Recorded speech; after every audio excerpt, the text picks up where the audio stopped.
Oke, halo teman-teman semua. Balik lagi kita bakal kali ini bahas tentang fungsi transenden.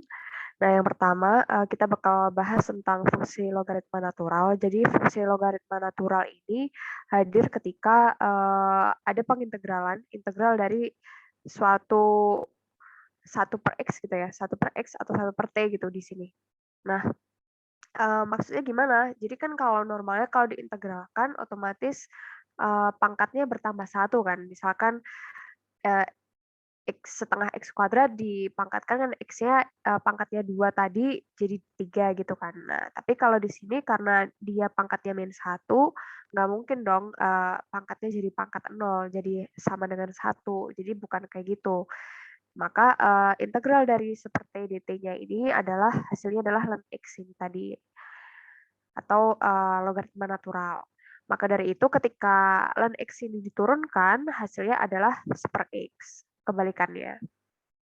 Nah, ketika misalkan ln ini tadi bukan ln X ya, tapi adalah ln U dengan U adalah suatu fungsi Gx, maka untuk turunannya sendiri kita mengikuti turunan seperti biasa ya, jadi diturunkannya d per du dikali du per dx gitu kan. Di per du-nya berarti ya kita turunkan y ini terhadap U, jadi seper U ini tadi, ln U kan berarti turunannya seper U, kemudian du per dx-nya berarti otomatis adalah turunan dari fungsi Gx ini tadi atau G aksen X. Nah, karena U ini tadi adalah Gx, maka jadi 1 per Gx dikali G aksen X. Ini adalah salah satu, sebenarnya nggak perlu dihafal juga, tapi ini bisa jadi salah satu shortcut untuk mempermudah dalam perhitungan gitu. Nah, jangan lupa juga karena ini tadi didefinisikan X-nya itu lebih dari 0, maka untuk integral seper X dx ini sendiri hasilnya adalah ln mutlak X. Jadi nggak cuman ln X gitu doang, tapi ln mutlak X ditambah C atau C ini adalah konstanta gitu.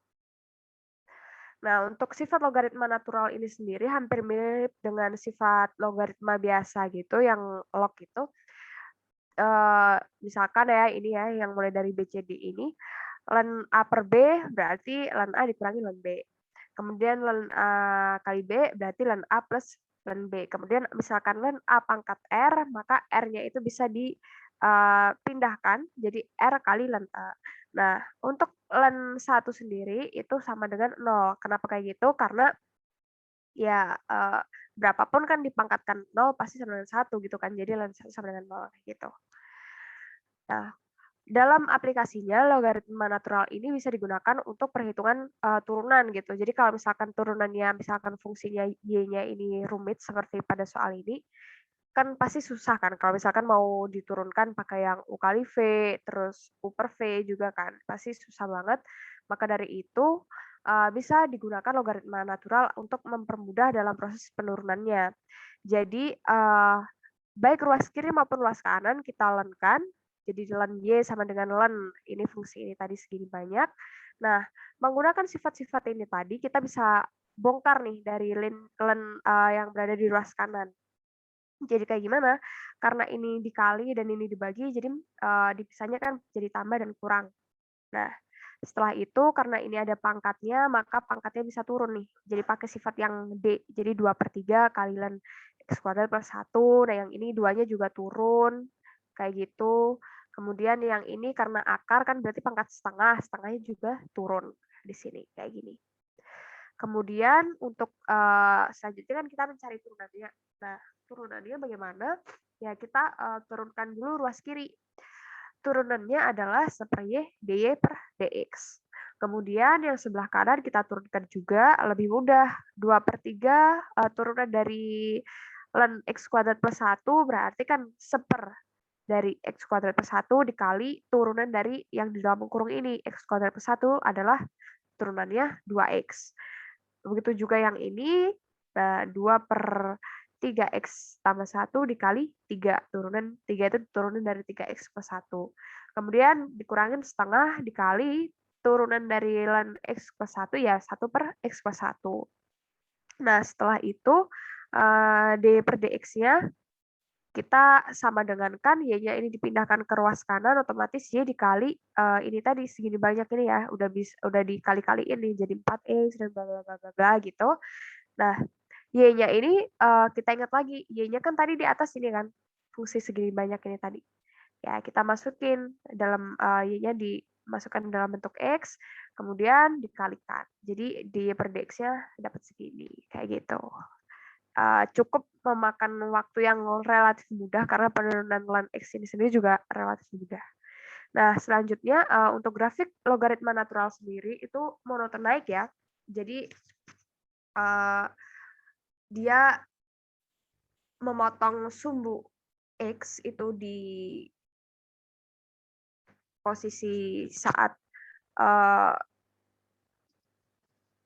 x sama dengan 1 ya. Jadi dia nanti y-nya sama dengan 0.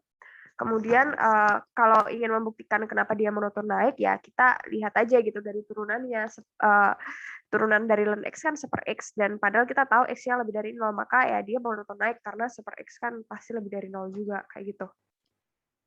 Oke, selanjutnya kita membahas fungsi inverse. Jadi misalkan ada suatu fungsi A yang memiliki hasil ya dipetakan ke B, maka fungsi ini memiliki inverse jika terdapat fungsi G yang bisa memetakan B, jadi hasilnya tadi ke A, memetakannya kembali.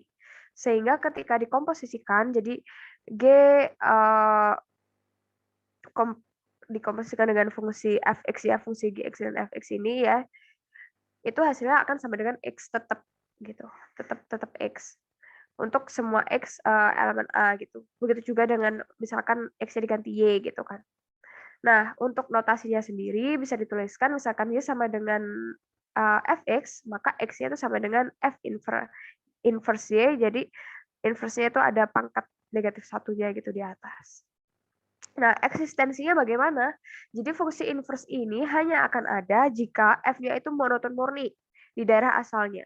Jadi dia bisa monoton naik, bisa monoton turun, kayak gitu. Nah, kaitannya apa? Kalau kita ingat lagi sama gambar fungsi dari fungsi ln x ini, karena dia monoton naik, maka pasti dia nanti punya inverse. Kayak gitu.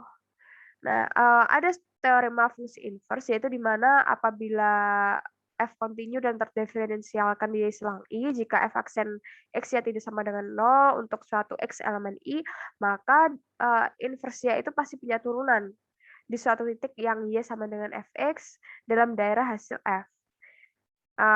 Kita fokus saja di sininya, di rumusannya. Jadi kalau misalkan ada f inverse diturunkan ya, f inverse y ini diturunkan, dia pasti hasilnya sama dengan 1 per f aksen x. Nah, dan juga dx per dy-nya itu sama dengan 1 per dy per dx, kayak gitu. Contohnya kayak gimana? Misalkan nih kita punya fungsi fx, x pangkat 3 tambah 5x plus 2. Turunannya adalah 3x kuadrat plus 5.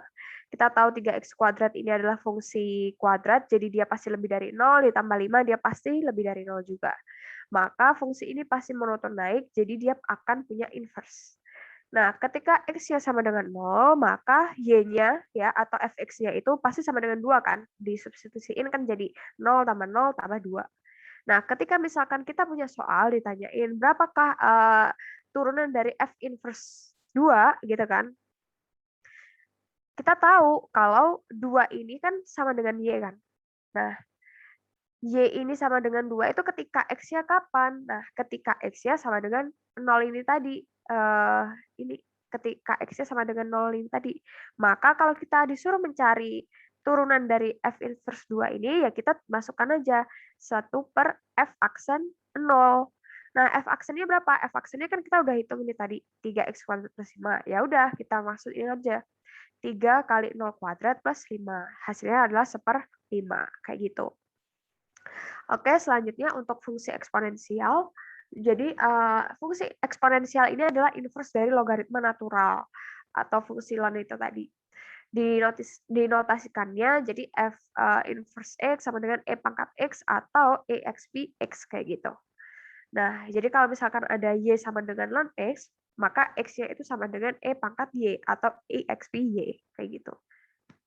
Ini adalah penggambaran fungsinya. Jadi yang bawah itu fungsi ln x, Nah, yang atasnya itu fungsi EXPX gitu. Jadi kan dia masing-masing ada pasangannya gitu kan,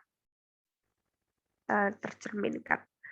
Nah, sifat-sifatnya ln E itu sama dengan 1, kemudian untuk E pangkat ln X itu sama dengan X, kemudian untuk ln E pangkat Y itu sama dengan Y. Kenapa kayak gitu? Karena ln itu tadi kalau kita ingat ada pangkatnya berarti Y-nya turun ya, jadi tinggal Y ln E, padahal ln E-nya sama dengan 1, berarti Y kali 1 sama dengan Y. Kemudian yang ini sifatnya seperti pangkatan biasa, jadi E pangkat A dikali E pangkat B sama dengan E pangkat A plus B. Kalau dibagi E pangkat A dibagi E pangkat B, berarti E pangkat A min B, kayak gitu. Nah, uniknya di sini adalah turunan dan integral dari E pangkat X ini adalah ya E pangkat X tetap. Integral juga sama, cuma ditambah konstanta kayak gitu. Buktinya bagaimana? Jadi misalkan Y ini sama dengan E pangkat X, maka ln Y sama dengan ln E pangkat X. Karena ln E pangkat X ini bisa diubah kan jadi X dikali ln E dan ln E-nya sama dengan 1, maka kita tahu ln Y sama dengan 1. Ketika kita turunkan, maka ln Y-nya kan jadi turunannya seper Y dikali dy dx. Nah, ini turunan dari X berarti sama dengan 1. Otomatis kalau seper Y ini kita pindahkan ke ruas kanan, maka do Y per do X-nya ini sama dengan Y. Y-nya berapa? Y-nya adalah E pangkat X ini tadi. Jadi turunannya akan tetap E pangkat X. Kayak gitu. Nah, untuk aplikasinya contohnya seperti ini. Misalkan kita punya Y-nya sama dengan E pangkat 3X kuadrat, maka turunannya berapa? Turunannya ya tetap kita turunkan dulu E pangkat sekian ini. Karena turunannya tetap, ya kita turunkan. Kita tulis E pangkat 3X plus 2. Selanjutnya apa? Kita turunkan yang ada di dalam kurungnya ini. Fungsi fx-nya ini kan 3x plus 2. Turunannya berapa? Turunannya 3. Jadi hasilnya 3 kali E pangkat 3x plus 2. Nah, selanjutnya kita punya fungsi eksponensial dan logaritma. Nah, fungsi eksponensial dengan basis A didefinisikan sebagai A pangkat X sama dengan E pangkat ln A pangkat X. Ya, kenapa kayak gitu? Karena E pangkat ln ini tadi kan sebenarnya adalah 1 gitu kan ya. Jadi maaf, E pangkat ln suatu X itu kan hasilnya sama dengan X. Berarti ya E pangkat ln AX ya hasilnya sama dengan AX. Kemudian karena ln ini kalau ada ln AX ini X yang bisa dipindahkan gitu kan, jadi E pangkat X ln A kayak gitu. Nah, maka yang diingat-ingat juga dengan A bilangan real positif, fungsi logaritma dengan basis A bisa didefinisikan sebagai Y sama dengan A log X dengan kita interpretasikan sebagai X sama dengan A pangkat Y. Nah, sifat-sifatnya bagaimana? Masih normal ya, A pangkat X kali A pangkat Y, ya berarti A pangkat X plus Y, A pangkat X dipangkatin Y, jadi A pangkat XY dikaliin ya XY-nya ini, terus kemudian A kali B pangkatin X, berarti A pangkat X, B pangkat X. Kalau dibagi ya masing-masing dibagi jadi A pangkat X per B pangkat X. Nah, untuk yang ini juga sama, A pangkat X dibagi A pangkat Y, berarti A pangkat X min Y. Nah, turunannya bagaimana? Turunan dari A pangkat X ini adalah A pangkat X kali ln A, sedangkan untuk yang integralnya itu dibagi. Jadi integral dari AX, mohon maaf, A pangkat X itu adalah A pangkat X per ln A, ditambah konstanta. Buktinya apa? Buktinya di sini. Untuk yang turunan dulu ya. Buktinya adalah misalkan Y-nya sama dengan A pangkat X, maka kita ingat yang ini tadi. Karena kita udah mendefinisikan kan. Nah, di sini. A pangkat X itu sama dengan E pangkat X ln A. Oke, nah ketika diturunkan berarti otomatis kita turunkan dulu kan E pangkat X ln A-nya karena suatu fungsi eksponensial ini tadi kalau diturunkan tetap, jadi ya tetap kita tulis E pangkat X ln A. Kemudian kita turunkan yang ini di dalam sini kan. Nah, itu hasilnya adalah ln A. Jadi hasilnya adalah apa ya? A pangkat X dikali ln A. Kenapa kayak gitu? Karena kita ingat lagi E pangkat X ln A ini tadi kan sebenarnya sama dengan E kali ln A pangkat X. Padahal E pangkat ln itu kan pasti ya hasilnya sama dengan fungsi yang di belakangnya ln itu tadi. Jadi AX kayak gitu. Contohnya gimana? Contohnya ini misalkan Y-nya sama dengan 3 pangkat sin X, maka ya kita tulis turunannya. Turunannya apa? Turunannya itu adalah ya fungsi ini tadi kan A pangkat X ln A. Berarti 3 pangkat sin X dikali ln 3. Kemudian turunan dari sin X-nya adalah cos X. Kayak gitu. Jadi ini ada shortcut-nya, misalkan pangkatnya itu adalah suatu fungsi Gx gitu, kita bisa hafal turunannya adalah A pangkat Gx dikali G aksen X kali ln A. Kayak gitu. Makanya kalau misalkan ini kita misalkan A, ini adalah Gx ya. Segini itu berarti A pangkat Gx dikali G aksennya di sini ln A. Kayak gitu. Nah, selanjutnya untuk yang bukti integral ya. Juga sama, jadi integral A pangkat X itu sama dengan integral dari E pangkat X ln A ya, karena kita tahu A pangkat X itu sama dengan E pangkat X ln A. Nah, kalau kita misalkan X ln A ini sebagai U, maka DU-nya adalah ln A ya. Kenapa kayak gitu? Nah, ya karena kan turunan dari X kan cuma 1, ln A ini kan dianggapnya sebagai konstanta ya, berarti turunannya tinggal ln A dikali 1 gitu kan, ln 1 dx gitu. Nah, kita pindahkan ln A-nya jadi du per ln A sama dengan dx. Kita substitusiin ke sini, jadi yang segini jadi E pangkat U dikali du per ln A. Kemudian seper ln A-nya kita keluarkan, kita tinggal mengintegralkan E pangkat U du. Integral dari eksponensial kayak gini kan tetap ya, E pangkat U plus C, jadi langsung seperln A dikali E pangkat U-nya jadi E pangkat X ln A plus A. E pangkat X ln A ini tadi sama dengan A pangkat X kan, ya udah, berarti A pangkat X per ln A plus konstanta. Nah, kemudian fungsi logaritma umum, yaitu untuk Y sama dengan log E pangkat X, ini sama dengan ln X, kayak gitu ya. Turunnya bagaimana? Jadi kalau misalkan ada turunan dari suatu A log X, dia itu akan sama dengan 1 per X ln A. Buktinya apa? Jadi misalkan ya, kita punya suatu fungsi, Y itu sama dengan A log X, maka kan X-nya sama dengan A pangkat Y. Maka kalau misalkan kita lenkan ini ya, ruas kiri dan ruas kanannya ln X sama dengan ln AY, kita bisa bentuk jadi ln X sama dengan Y dikali ln A. Nah, Y-nya berarti sama dengan apa? Sama dengan ln X dibagi ln A.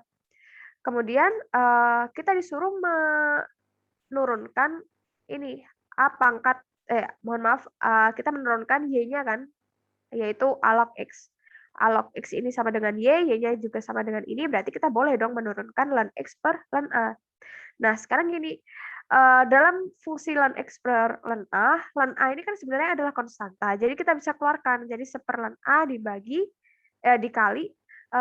turunan dari ln X. Nah, turunan ln X itu apa? Adalah seper X. Maka dari itu seper X dikali ln A, kayak gitu. Itu adalah hasil turunannya. Itu adalah bukti kenapa turunannya dari suatu fungsi A log X gitu ya, itu adalah seper X ln A, kayak gitu. Nah, contohnya gimana? Contohnya ini, misalkan ada suatu Y sama dengan 3 log 4 pangkat X gitu ya.